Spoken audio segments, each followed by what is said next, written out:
지난 시간 우리가 여호수아서 8장 30절에서 35절 말씀을 통해서 에발산에 한 제단을 세운 것에 대하여 살펴보았습니다. 이 에발산은 저주받은 상징의 산이지만 하나님의 말씀에 따라 이 에발산에 제단을 쌓고 그 제단을 통하여 하나님께 제사를 드림으로 하나님이 주시는 복을 받게 하셨다는 것을 살펴보았습니다. 그래서 이 에발산에 쌓은 또한 건축한 이 제단은 순종의 제단이며 또한 하나님 앞에 회개하는 제단이 되고 감사하는 제단이 되었다는 것을 보았습니다. 그리하여 하나님께서는 이 이스라엘 백성들에게 에발산의 저주가 아닌 하나님의 축복, 그리심산의 복이 있을 것을 하나님은 말씀하십니다. 오늘 본문 말씀은 계속해서 이스라엘 백성들이 이제 또 가나안 정복 전쟁을 위한 그런 말씀들이 기록이 되고 있습니다. 오늘 본문 말씀은 이스라엘 백성들이 직접 전쟁에 임하지는 않았지만 이스라엘 백성들에게 화친을 청한 기브온 주민들 간의 관계에 대한 말씀이 9장 전반적으로 기록이 되고 있습니다. 오늘 우리는 이 본문을 통해서 우리가 먼저 생각할 수 있는 것은 하나님께서는 가나안 땅을 정복 전쟁을 시작하게 하실 때 하나님은 여리고와 아이성부터 치게 하셨습니다. 우리는 항상 성경을 읽을 때마다 의문점을 갖는 것은 아주 바람직한 일입니다. 우리는 하나님께서 왜 가나안 땅 정복 전쟁에 있어서 다른 곳도 아닌 여리고와 아이성부터 하나님은 정복하게 하셨을까 하는 이런 의문을 갖는 것은 아주 바람직한 것이라 생각이 됩니다. 하나님께서 여리고와 아이성을 정복하게 하신 것은 하나님의 뜻과 계획 속에 이루어진 것인데요. 이것은 이 여리고와 아이성은 가나안 땅에 있어서 중간 지점에 위치하고 있는 성들입니다. 하나님은 이 가나안 땅에서 중간 지점에 있는 여리고와 아이성을 정복하게 하심으로 가나안 족속들을 남과 북으로 갈라놓는 그런 역할을 하게 하셨습니다. 그래서 하나님은 여리고와 아이성을 정복함으로 가나안 족속들이 남쪽과 북쪽에 있는 족속이 연합하여 이스라엘 백성들을 치지 못하도록 하나님은 여리고성과 아이성을 정복하게 하셔서 가나안 족속들의 세력을 양분시켜 그들의 힘을 약화시켰다는 것입니다. 물론 하나님은 얼마든지 그들이 어떤 연합한 세력이라 할지라도 능히 이기게 하실 수 있는 하나님이시지만 하나님은 이러한 전략적 요충지를 통해서 영적인 전쟁에서도 어떻게 우리가 싸워야 할 것인지에 대한 하나님의 지혜를 구해야 될 필요성을 말씀해 주고 있는 것입니다. 하나님은 그래서 여리고와 아이성부터 먼저 정복하게 하심으로 가나안 땅 남쪽을 정복하게 하시고 그 후에 북쪽 지역을 정복하는 순서로 그렇게 진행해 가십니다. 오늘 본문은 이스라엘 백성들이 아직 이제 또 다른 전쟁을 준비하고 있을 즈음에 일어난 사건입니다. 오늘 이 가나안 족속들이 이 이스라엘 백성들이 여리고와 아이성을 정복하였다라는 소식을 듣게 됩니다. 9장 1절 말씀인데요. 이후에 요단 서쪽 산지와 평지와 레바논 앞 대해 연안에 있는 햇사람과 아모리 사람과 가나안 사람과 브리스 사람과 히윗 사람과 여부스 사람의 모든 왕들이 이 일을 듣고 라고 말합니다. 이 일은 곧 여호수아와 이스라엘 백성들이 여리고와 아이성을 정복한 사건을 말씀하는 것입니다. 그러자 이 가나안 7족속의 왕들이 이 일을 듣고 2절에 모여서 일심으로 여호수아와 이스라엘에 맞서서 싸우려 하더라 라고 말씀하고 있습니다. 오늘 이 이스라엘 백성들이 여리고성과 아이성을 정복한 이후 이 소식을 듣게 된 가나안 7족속의 왕들은 연합하여 이스라엘 백성들과 전쟁을 준비하며 맞서 싸우려고 하였다라는 말씀으로 시작이 됩니다. 자, 그런데 똑같은 상황임에도 불구하고 정반대로 행동하는 사람들이 있었는데 그게 바로 오늘 본문에 등장하는 기브온 주민들입니다. 3절 말씀, 기브온 주민들이 여호수아가 여리고와 아이에 행한 일을 듣고 라고 말씀합니다. 똑같은 사건을 들었고 소식을 들었는데 누구는 대적하여 싸우려고 맞서는 자가 있는가 하면 누구는 여기에 대하여 화친을 맺고 조약을 맺으려고 하는 자들이 있다라는 사실입니다. 하나님이 행하시는 능력을 듣고 대적하고 싸우려고 하고 맞서려고 하는 자들이 있는가 하면 하나님이 행하시는 일을 보고 하나님과 화친을 맺으려고 하는 자들이 있다라는 것입니다. 문제는 하나님이 하시는 일을 듣고 하나님과 대적하고 맞서서 싸우려고 하는 자들이 다수라는 데에 있습니다. 지극히 적은 수의 사람들은 하나님이 하신 일을 듣고 그들은 하나님과 화친하고 하나님과 함께 거하는 방안을 모색하지만 대다수의 사람들은 하나님과 대적하는 일, 맞서는 일에 많은 사람들이 그 일을 그렇게 행한다는 것입니다. 나중에 다시 말씀드리겠지만 이 여리고성의 라합이라는 여자도 이스라엘 백성들에게 행하셨던 하나님의 능력의 소식을 듣고 이 라합은 이스라엘 백성들과 화친을 맺는 하나님과의 관계를 바르게 하려는 그러한 일을 행하게 됩니다. 여리고 성에 있는 모든 사람들이 하나님과 맞서고 이스라엘 백성들과 맞서서 싸우려고 하지만 라합의 가정은 하나님과 화친을 맺으려고 하였다라는 사실은 우리가 주목해야 될 사항입니다. 왜냐하면 오늘 기브온 주민과 라합은 가나안 정복 전쟁에서 유일하게 살아남은 가나안 민족들이기 때문입니다.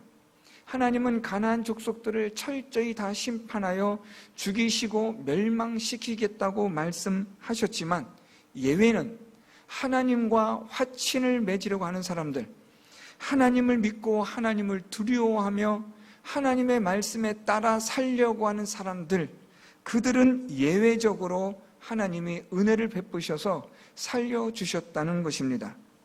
그래서 오늘 본문 말씀을 여러분 보실 때 어떤 구도로 보셔야 하냐면 하나님과 화친하여 세상과 대적할 것인지 세상과 화친하여 하나님을 대적할 것인지의 구도로 오늘 본문을 보시면 훨씬 더 본문의 깊이가 와닿을 것 같습니다. 이러한 구도는 이스라엘 백성들이 가나안 땅을 정복하는 이 여호수아서가 기록되어지는 모든 말씀 속에 아주 뚜렷하게 나타나는 현상입니다. 하나님을 대적하는 자들마다 멸망에 이르게 되고 하나님과 화친하는 자는 살게 된다라는 이 정확하고도 분명한 이 대립의 구도는 계속되어지고 있습니다. 뿐만 아니라 이것은 오늘 이 시대에도 하나님과 화친을 맺고 하나님과의 관계를 회복하는 자는 살 것이요 하나님을 대적하고 세상과 화친을 맺는 자는 멸망에 이르게 된다는 것을 오늘 우리는 하나님의 말씀을 통해서 이것을 분명하게 살펴볼 수 있습니다. 결국 하나님과의 관계가 어떠하냐에 따라서 그는 사느냐 죽느냐가 결정이 된다는 말입니다. 오늘 이제 이 온 가나안 땅이 전쟁의 도가니로 들어가게 됩니다. 7족속의 왕들이 연합하여 이들이 이스라엘 백성들과 맞서서 싸우게 되어지는 이 일로 인하여 가나안 전 지역이 전쟁의 터가 되고 맙니다. 이런 가운데에서 오늘 기브온 주민은 이 이스라엘 백성들과 하나님과의 관계에 있어서 자기들이 살 길을 모색하게 됩니다. 오늘 우리 이 기브온 주민을 좀 살펴볼 필요가 있습니다. 이 기브온 주민은 오늘 우리가 이미 9장 1절에서 살펴본 바처럼 여러 7 족속의 왕들이 기록이 되고 있는데 그 중에 히위 족속이 등장합니다. 9장 1절에 등장하는 이 히위 사람, 이 히위 족속 중에 한 이 부류에 속하는 자들이 기브온 주민입니다. 다시 말하면 우리말로 말하면 경상남도 양산시 이렇게 되는 것처럼 이 기브온 주민은 히위 족속 가운데 거하는 한 성읍 기브온 주민으로 이해하시면 됩니다. 히위 족속 중 가운데 이 기브온이라는 성이 있었는데 이 성은 히위 족속 중에서 가장 큰 성이었습니다. 그런데 이 기브온에 살고 있는 이 주민들이 이제는 이스라엘 백성들과 연합하는 이 화친하는 일을 꾀하게 됩니다. 지금 이 히위 족속은 가나안 6 족속들과 함께 연합하여 이스라엘과 맞서서 싸우려고 하는 이때에 이 기브온에 있는 성에 있는 사람들만 유독히 이스라엘 백성들과 화친을 맺는 전략을 갖게 되는 겁니다. 많은 가나안 족속들이 생각할 때 7 족속들이 볼 때에 이 기브온 주민들이 하는 일은 기가 막힌 일입니다. 함께 연합하여 이스라엘과 맞서서 싸워야 되는데 이 기브온 주민은 그렇게 하질 않습니다. 가나안의 족속들과 연합하여 그들과 화친을 맺고 이스라엘과 맞서서 싸워 승리해야만 하는 이 절체절명의 위기에서 기브온 주민은 이 이스라엘 백성들과 화친하는 방법을 택하게 되었다는 말입니다. 3절부터 5절 말씀에 보면 기브온 주민들이 여호수아와 여리고와 아이에 행한 일을 듣고 꾀를 내어 조약을 맺고자 하였다라고 말씀하고 있습니다. 그래서 3절부터 보면 기브온 주민들이 여호수아가 여리고와 아이에 행한 일을 듣고 꾀를 내어 사신의 모양을 꾸밉니다. 그래서 그들이 헤어진 전대, 또 헤어지고 찢어진 그런 가죽 포도주 부대, 그리고 발에는 낡아서 기운 신을 신고 낡은 옷을 입고 다 마르고 곰팡이가 난 떡을 준비하여 그들이 길갈에 있는 이스라엘 백성들에게로 찾아옵니다. 6절에 그들이 와서 여호수아에게 말합니다. 이스라엘 사람들에게 이르되 우리는 먼 나라에서 왔나이다. 이제 우리와 조약을 맺읍시다 라고 그렇게 청하게 됩니다. 오늘 기브온 주민들이 이스라엘과 이런 조약을 맺는 이 일로 인하여 이들은 살 길을 모색하는 겁니다. 그래서 오늘 이 기브온 주민들은 이스라엘 백성들과 여호수아를 속이기 위하여 자기들은 가나안 땅에 살고 있는 족속이 아닌 가나안 땅 밖에 살고 있는 족속이라고 그렇게 속이는 것입니다. 왜냐하면 이 기브온 주민들도 알고 있는 겁니다. 하나님께서 이 가나안 지역에 있는 모든 사람들을 멸하라 하신 것이 당신의 종들에게 분명히 들림으로 라고 24절에 기록된 것을 보면 이 기브온 주민들은 가나안 땅의 족속으로서는 자기들이 이스라엘 백성들에게 분명히 죽임을 당할 것이라는 것을 알았기 때문에 가나안 족속이 아닌 이 가나안 땅에 밖에 살고 있는 족속처럼 그렇게 자신들을 위장하고 꾸민 것입니다. 그렇게 하여 이 기브온 주민들이 이스라엘 백성들과 조약을 맺기 위하여 찾아온 것입니다. 오늘 여기서 우리가 조금 주목하셔서 보셔야 될 단어가 하나 있습니다. 그것은 다름 아니라 이 기브온 주민들이 여호수아와 이스라엘 백성들과 조약을 맺기 위하여 4절에 보면 꾀를 내었다라고 말씀합니다. 이 꾀를 내다라는 이 히브리어는 2가지 의미로 사용이 됩니다. 첫 번째 의미는 부정적인 의미로는 교활하다라는 뜻을 가지고 있습니다. 두 번째 의미는 긍정적인 것인데요. 이것은 지혜, 명철을 뜻하는 말입니다. 오늘 이 기브온 주민들은 이스라엘 백성들과의 화친 조약을 맺기 위하여 꾀를 내었다라고 말씀하고 있는데 오늘 본문에서는 이들의 꾀를 교활함이 아닌 지혜와 명철로 다루고 있다는 말입니다. 하나님과의 화친함을 위하여 이들이 낸 꾀는 교활함, 이 교활함이라는 의미는 자기 자신의 이익과 유익을 위한 수단과 방법을 가리지 않음을 뜻하는 것인데, 이들이 이 꾀를 낸 것에 대한 긍정적인 의미는 이것이 지혜와 명철로서 하나님과의 관계를 회복할 때에 하나님이 주시는 지혜와 명철을 의미하는 것입니다. 오늘 이 기브온 주민은 하나님과의 화친 조약을 맺기 위한 꾀를 내었다, 지혜와 명철을 가졌다라고 오늘 본문은 그렇게 해석이 되고 있습니다. 이렇게 하여 이 이스라엘 백성들과 기브온 주민은 조약을 맺고자 6절과 11절의 말씀에 반복하여 지금 말하고 있는 겁니다. 이렇게 조약을 맺고자 하는 이 일에 있어서 특별히 이 기브온 주민은 15절 말씀에 보면 이 조약을 화친 조약이라고 표현합니다. 15절에 여호수아가 곧 그들과 화친하여 그들을 살리리라는 조약을 맺고 회중 족장들이 그들에게 맹세하였더라. 오늘 이 기브온 주민들이 이스라엘 백성들과 조약을 맺은 것에 대해서 사실은 좀 불평등 조약입니다. 당연한 것일 수밖에 없는 것이, 기브온 주민은 살기 위해서 이스라엘 백성들의 처분대로 따르겠다라는 그러한 복종의 의미로서의 조약을 맺기 때문에 당연히 불평등 조약일 수밖에 없습니다. 그런데 15절 말씀에서 화친하여 조약을 맺었다라고 여호수아는 그렇게 기록하고 있습니다. 여기서 이 화친이라는 히브리어가 중요합니다. 기브온 주민들이 이스라엘 백성들과 화친을 맺기 위하여, 조약을 맺기 위하여 그들이 명철과 지혜로 이스라엘 백성들에게 왔다라는 겁니다. 여기서 말씀하고 있는 이 화친이라는 히브리어는 여러분들이 너무나 잘 아는 샬롬이라는 단어입니다.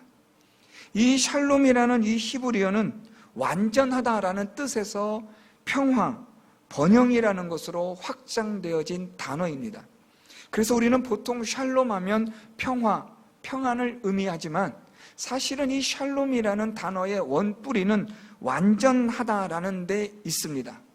완전하기 때문에 평화가 있고 평안이 있고 번영이 있는 겁니다. 마치 우리가 어떤 건축을 할 때에 기초를 완전하게 튼튼하게 쌓으면 그 건물이 안전하고 평안을 약속하는 것처럼 이 샬롬은 그 기본이 완전함에 있다는 말입니다. 오늘 이 기브온 주민들이 이스라엘 백성들과 하나님과 화친 조약을 맺었다는 것은 하나님과의 완전한 관계를 맺다라는 의미를 갖는 것입니다. 하나님과의 완전한 상태, 하나님으로부터 하나님이 주시는 평화와 번영을 누리고 싶어하는 그러한 조약을 이들이 맺기를 원하였다라는 말입니다. 이렇기 때문에 이 기브온 사람들은 이 화친 조약, 하나님과의 완전한 상태, 하나님과의 샬롬의 관계를 얻기 위하여 이들은 지금 자신들을 앞에서 말씀드렸던 것처럼 지혜와 명철을 가지고 사신의 모양을 꾸며 아주 먼 지역에서 온 것처럼 그렇게 자신들을 꾸며 이스라엘 백성들과 화친 조약을 맺게 됩니다. 자, 이렇게 하여 화친 조약을 결국 15절 말씀에 맺게 되는데 이 일이 영원히 비밀이 될 수는 없지요. 16절과 17절 말씀에 보면 이 기브온 주민들이 먼 가나안 땅이 아닌 다른 지역에서 온 사람이 아니라 사흘길밖에 되지 않는 가나안 족속이라는 것, 히위 족속 중에 기브온 사람이라는 것을 알게 됩니다. 16절, 그들과 조약을 맺은 후 사흘이 지나서야 그들이 이웃에서 자기들 중에 거주하는 자들이라 함을 들으니라. 17절, 이스라엘 자손이 행군하여 셋째 날에 그들의 여러 성읍들에 이르렀으니 그들의 성읍들은 기브온과 그비라와 브에롯과 기럇 여아림이라. 사흘길을 걸어가면서 보니까 어라, 우리랑 조약을 맺었던 사람들이 여기 있는 겁니다. 이들은 지금 우리에게는 분명히 가나안 땅에 살지 않는다라고 그렇게 말하였는데 보니까 알고 보니 가나안 땅에 살고 있는 족속들이었다는 사실입니다. 그렇지만 이미 이들과는 하나님의 이름으로 맹세를 하여 조약을 맺었기 때문에 이들을 죽일 수는 없는 겁니다.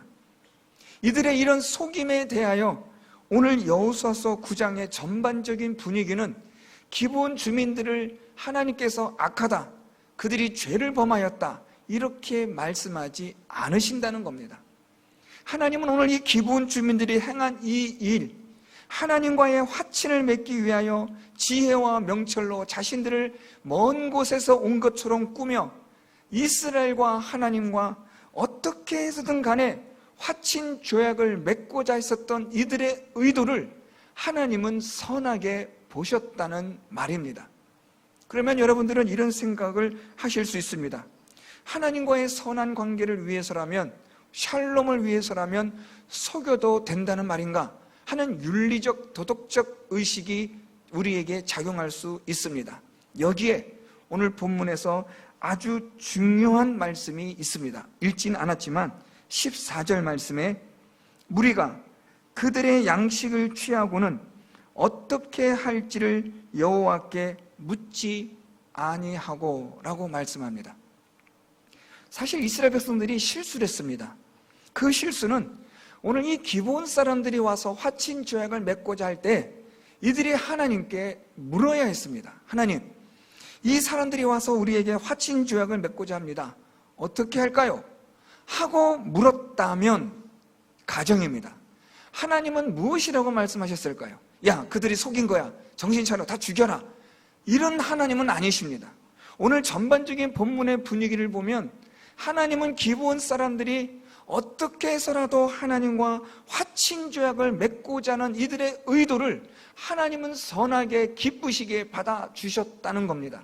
그렇다면 이스라엘 백성들이 여호수아와 함께 하나님께 오늘 이 기브온 사람들이 화친 조약을 맺으려고 왔습니다. 하나님 어떻게 할까요? 라고 물었다면 하나님은 그들은 가나안 족속이지만 우리와 너희와 화친 조약을 맺고 내게 화친 조약을 맺고자 하는 자들이기 때문에 용납하라 하고 하나님은 허락을 하셨을 것이라는 겁니다. 왜요? 여리고성의 라합 사건처럼 전례가 있기 때문에 하나님은 얼마든지 하나님과 화친하려는 자들을 하나님은 물리치지 않으시는 은혜롭고 사랑과 자비가 풍성하신 하나님이시기 때문입니다. 사실 오늘 본문에서는 이 기브온 사람들의 실수보다는 이스라엘 백성들이 하나님 앞에 실수한 것이 더욱더 부각이 되고 있습니다. 여호와께 묻지 아니한 이 일로 인하여 18절 말씀에 그러나 회중 족장들이 이스라엘의 하나님 여호와로 그들에게 맹세했기 때문에 이스라엘 자손이 그들을 치지 못한지라. 그러므로 회중이 다 족장들을 원망하니 모든 족장이 온 회중에게 이르되 우리가 이스라엘 하나님 여호와로 그들에게 맹세하였은즉 이제 그들을 건드리지 못하리라. 지금 오히려 이스라엘 백성들에게 불똥이 튄 겁니다. 하나님은 이 기브온 사람들이 어떻게 해서든 간에 하나님과 화친 조약을 맺으려고 하는, 하나님과 샬롬의 관계에 들어오려고 하는 이들을 하나님은 나무라지 않고 책망하지 않습니다. 오히려 이스라엘 백성들이 왜 하나님에게 이것을 묻지 않았는지에 대한 그런 책임을 묻는 분위기가 나타나고 있습니다. 하나님에게 묻지 않은 그 결과로 이스라엘 백성들 내에 원망과 불만이, 갈등이 생겨나는 일이 되었기 때문입니다.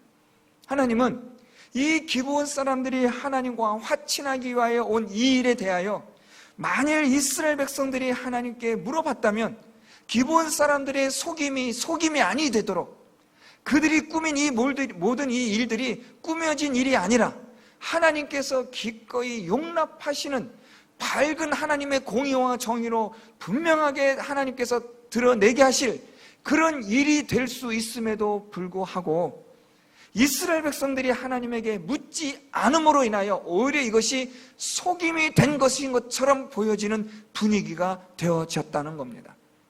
그래서 오늘 하나님은 이 기브온 사람들이 지혜와 명철로 하나님과 화친을 맺는 일에 대해서는 하나님은 기꺼이 이들을 용납하여 주시는 겁니다.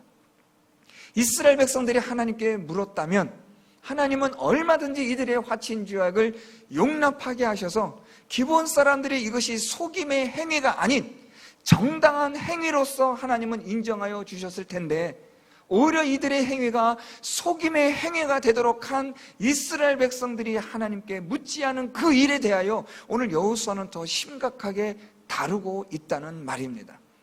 계속해서 보면 하나님께서 이 기브온 주민들을 어떻게 다루시는가를 보면 하나님이 기브온 주민들에 대한 하나님의 생각과 마음을 엿볼 수 있습니다. 이제 하나님은 여호수아를 통하여 조약을 맺은, 화친 조약을 맺은 이 기브온 사람들에게 오늘 하나님은 여호수아에게 이렇게 말씀하게 하십니다. 23절, 그러므로 너희가 저주를 받나니 너희가 대를 이어 종이 되어 다 내 하나님의 집을 위하여 나무를 패며 물 깃는 자가 되리라. 여호수아는 지금 너무 황당한 거예요. 22절에 보면 여호수아가 그들을 불러다가 말합니다. 너희가 우리 가운데 거주하면서 어찌하여 심히 먼 곳에서 왔다고 하여 우리를 속였느냐? 이렇게 말하면서 너희가 저주를 받아야 된다, 벌을 받아야 된다라는 말입니다. 너희가 벌을 받아야 되는데 이 벌은 다름 아니라 너희가 종이 되어, 그것도 대를 이어 종이 되어서 내 하나님의 집을 위하여 나무를 패며 물 깃는 자가 되리라. 오늘 이 여호수아가 기브온 사람들에게 하나님 주신 말씀대로 벌을 주는데, 그 벌은 가만히 살펴보면 벌 같지만, 저주 같지만 이것이 벌이 아닌, 저주가 아닌 하나님의 축복이라는 것을 발견하게 됩니다. 벌이라고 말은 하지만, 너희들에게는 이런 저주가 있다고 말하지만 사실은 그게 저주가 아닌 하나님의 축복, 하나님의 그 성전을 위하여, 하나님의 집을 위하여, 하나님의 섬김을 위하는 자가 되게 하는 그런 하나님의 복을 하나님이 베풀게 하셨다는 겁니다. 물론 이스라엘 백성들이 하나님께 묻지 않은 것에 대한 실수가 있지만, 그러나 하나님은 이스라엘 백성들의 실수도 하나님은 용납하여 주셨습니다. 기브온 사람들이 하나님과 화친하여 속인 일도 하나님은 용납하여 주실 뿐 아니라 그들이 낸 꾀를 하나님은 지혜와 명철로 보셨습니다. 그렇기 때문에 하나님은 오늘 이 기브온 사람들에게, 그들에게 저주가, 그들에게 벌이 있을 것이다. 그런데 그 저주와 벌은 다름 아니라 하나님의 집을 위하여 일하는 것이라. 그러니까 여러분, 이것은 저주이지만 이 저주가 무엇이 되었다는 겁니까? 그것이 복이 된 것이다 라는 말씀입니다. 저주받은 자이지만, 멸망받을 자이지만 하나님과의 샬롬의 관계가 완전하게 회복이 되었기 때문에 너희들에게는 더 이상 하나님의 저주가 있지 않다라는 그런 하나님의 선언이 되는 겁니다. 너희는 분명히 저주를 받았던 자들이야.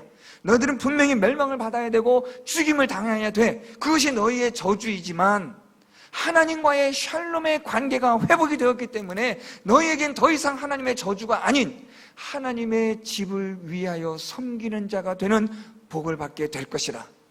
이것이 하나님이 기브온 주민들에게 주신 말씀입니다. 계속해서 볼까요? 하나님이 여기서만 멈추지 않습니다. 좀 더 구체적으로 말씀합니다. 오늘 우리가 읽었던 말씀인데요, 27절, 그날에 여호수아가 그들을 여호와께서 택하신 곳에서 회중을 위하여 여호와의 제단을 위하여 나무를 패며 물기는 자들로 삼았더니 오늘까지 이르니라. 이제 이 기브온 주민들을 하나님께서 어디에 거하게 하시는가를 보십시오. 그날에 여호수아가 그들을 여호와께서 택하신 곳에 있게 하셨다라는 겁니다. 하나님은 이 기브온 사람들을 너희들 마음대로 이스라엘 모든 지파 가운데 아무런 곳에 원하는 대로 살라고 하지 않습니다. 하나님은 이 기브온 사람들에게 하나님께서 택하시고 정하신 곳 안에 머물러 있으라고 말씀해요. 이것은 두 가지 이유가 있습니다. 첫째는 이 기브온 사람들이 오랜 세월 동안 가나안의 우상 문화에 젖어 있었기 때문에 만일 이들이 이스라엘 백성들의 지파 속에 이들이 함께 살다 보면 이들도 모르게 나타난 우상의 문화가 이 이스라엘 백성들에게 동화시키고 전염될 수 있는 일이 생길 수 있을까봐 하나님은 이들을 하나님이 정하신 한 곳에 따로 모아 놓으셨다는 것입니다. 뿐만 아니라 두 번째 더 중요한 것은 하나님께서 택하신 곳에 이들을 그런 곳에 있게 하신 것은 지금까지 섬겼던 우상을 버리고 이제는 이 하나님이 정하신 이곳에서 하나님만을 믿고 섬기는 자가 되게 하는 그런 목적으로 하나님께서 택하신 곳에 이들을 있게 하셨다는 겁니다. 여러분, 하나님께서 이 기브온 사람들이 하나님의 제단을 위하여 섬기는 자가 되는 데 있어서 이들이 하나님께서 정하신 그 특별한 곳에 머물러야 하는데, 그곳이 그러면 과연 어디겠습니까? 하나님의 회막과 가장 가까운 곳입니다. 하나님의 회막과 가까운 곳은 사실 이것은 아무나 함께 할 수 있는 곳이 아닙니다. 하나님께서 가까이 오게 하시는 자들만 하나님의 회막에, 성막에 가까이 올 수가 있는 아주 특별한 곳입니다. 그런데 하나님은 지금 이 저주받고 멸망받아야 될 기브온 사람들을 하나님께서 특별하게 한 곳을 정하셔서 그곳에 머물게 하신다는 겁니다. 하나님과의 샬롬의 관계를 회복하기 위하여 주변에 있는 많은 자기 족속들과 동족들을 떠나 하나님과 함께하기 위하여 결단을 내린 이 기브온 주민들을 위한 하나님의 특별한 배려였고 조치였다는 사실입니다. 그래서 하나님은 이 기브온 사람들이 하나님께서 정하신 특별한 곳에서 지금까지 섬겼던 모든 우상 문화를 이제는 다 제거하고 온전히 하나님만을 섬기고 예배하는 자가 될 수 있도록 특별한 한 곳에 이들이 머물게 하셨다는 것입니다. 또 하나, 하나님께서 이제는 이들을 위해서 이들에게 여호와의 제단을 위하여 일하는 자가 되게 하셨습니다. 그래서 나무를 패고 물기 있는 자가 되어 하나님의 성소를 위하여, 성막을 위하여, 회막을 위하여 평생 동안 대대로 이 일을 감당하는 자가 되게 하셨다는 것입니다. 여러분, 가만히 보십시오. 하나님께서 이스라엘 12지파 가운데 그들 모두를 하나님의 성전을 위하여 일하게 하지 않고 레위 지파만 하나님께서 따로 구별하여 하나님의 성전을 섬기는 자로 만들어 주셨습니다. 이것은 특별한 하나님의 은혜입니다. 오늘 이 가나안 땅에 살고 있는 족속이 하나님의 심판을 받아 멸망받아야 될 이들이 하나님의 특별한 배려로 인하여 하나님의 성막을 위하여 섬기는 자가 되었다는 것은 레위 지파와 사실은 다를 바가 없는 그러한 동등한 위치로서의 하나님은 은혜를 베풀어 주셨다는 말입니다. 하나님과의 샬롬이라는 이 관계를 회복하기 위하여 모든 것들을 내려놓은 이 기브온 사람들을 하나님은 아주 귀하게 보셨다는 것을 말씀해 주고 있는 겁니다. 오늘 이 본문은 아니지만 역대하 1장 3절 말씀으로 나가면 하나님의 회막 곧 모세가 광야에 지은 것이 어디에 설치되었냐면 기브온 산당에 설치되었다고 말합니다. 기브온 사람들이 거하는 곳에 하나님께서 모세의 회막, 성막, 이곳이 장차 하나님의 거룩한 성전이 될 그곳에 대한 그 놀라운 일들을 하나님께서 기브온 사람들이 거하는 곳에 하나님이 그것을 두셨다라는 겁니다. 다시 이것을 느헤미야서로 넘어가면 느헤미야 3장 7절에 느헤미야가 예루살렘 성벽을 재건할 때 앞장서서 이 일을 감당했던 사람이 바로 기브온 사람들이라는 말입니다. 하나님은 이스라엘 백성들이 아닌 가나안 땅에 살아서 심판을 받고 멸망을 받는 저주받은 이 기브온 사람들이지만 하나님과의 샬롬의 관계를 위하여 세상의 모든 것들을 다 내려놓고 다 포기하고 오직 하나님과의 샬롬을 위하여 온 모든 것들을 다 내려놓고 하나님께로 나온 이들을 하나님은 특별하게 대우하셨다라는 말씀입니다. 저주를 받은 사람이지만 그 저주가 복이 되게 만드셨고 멸망받아야 될 자들이지만 멸망이 아니라 하나님은 그들을 구원하여 주실 뿐만 아니라 하나님의 성막, 하나님의 성전을 위하여 영원토록 섬기는 자가 되게 하셨다는 말씀입니다. 사랑하는 성도 여러분, 오늘 말씀은 아주 중요합니다. 하나님과의 샬롬의 관계를 맺기 위해서 우리가 어떻게 해야 하느냐가 오늘 성경에 기록되고 있습니다. 이 기브온 사람들은 주변의 이 7족속과 지금까지 함께 살아왔습니다. 이 히위 족속 가운데는 자기들의 친척도 있었을 것이고 가까운 친구도 있었을 것입니다. 오랫동안 좋은 관계를 유지했던 사람들도 있었을 겁니다. 그런데 이 기브온 사람들은 하나님과의 샬롬의 이 관계를 위해서 이 모든 것들을 다 끊어내고 버리고 포기했다는 말입니다. 세상과 화친할 것인지 하나님과 화친할 것인지는 둘 중에 하나입니다. 세상도 좋고 하나님도 좋고 함께 할 수가 없습니다. 그러면 얼마나 좋겠습니까? 세상도 함께하고 하나님도 함께 한다면 이루 말할 수 없지만 둘 중에 하나입니다. 하나님을 섬기든지 재물을 섬기든지 세상을 섬기든지 하나님을 섬기든지 둘 중에 하나라는 말입니다. 두 곳 가운데서 머뭇거릴 수가 없는 겁니다.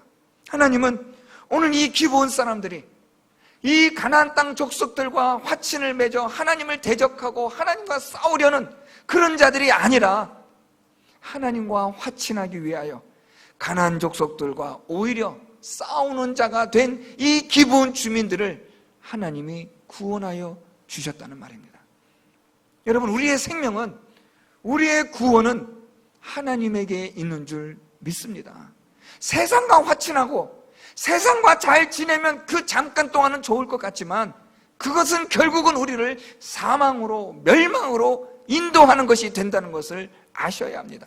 오늘 이 가나안의 7 족속들이 연합하여 이스라엘과 싸웠지만 그들은 다 전쟁에서 지고 맙니다. 다음 시간에 살펴보겠지만 이 이스라엘 백성들과 5 왕들이 함께 연합하여 남쪽 지역의 왕들이 이 예루살렘 왕을 중심으로 하여 이스라엘과 전쟁을 벌입니다. 기브온 사람들을 죽이려고 이 5 왕들이 연합하여 왔지만 하나님은 그 모두를 다 죽여버리십니다.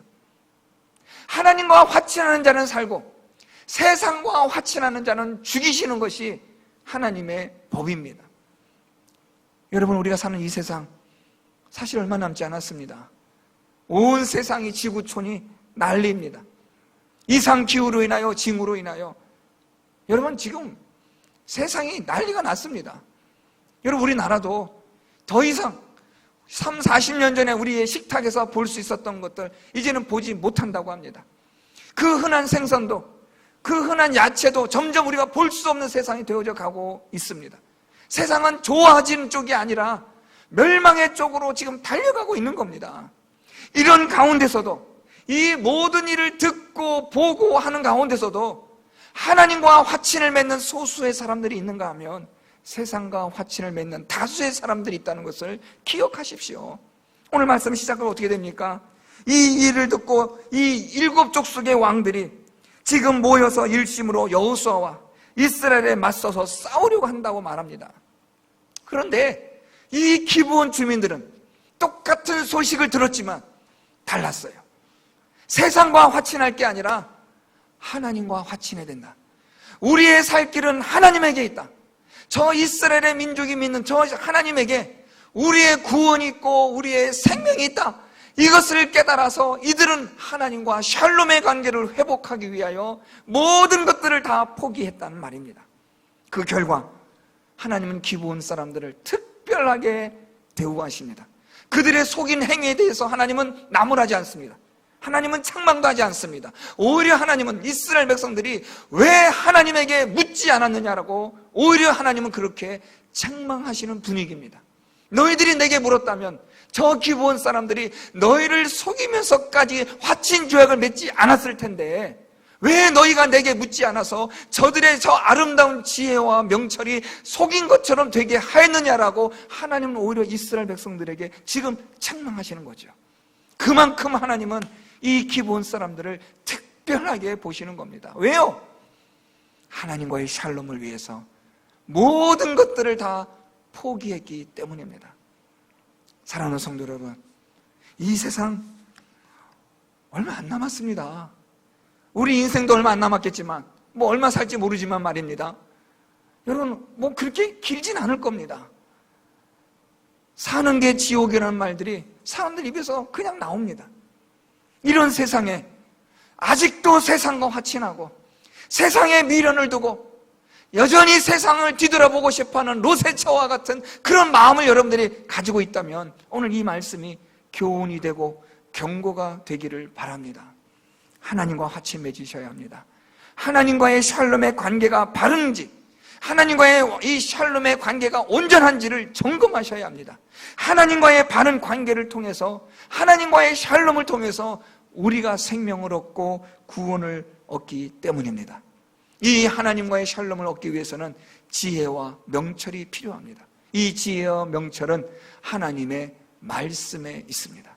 이 성경을 통하여 하나님의 지혜와 명철을 가지셔서 하나님과의 샬롬의 관계를 맺는 성도 여러분들이 될 수 있기를 바랍니다. 그래서 저주에서 복을 받는 자로, 심판을 받아 멸망받는 자리에서 생명과 복된 자리로 옮겨지는 그런 은혜와 복을 받는 우리 모든 성도 여러분들이 될 수 있기를 예수 그리스도의 이름으로 축원드립니다.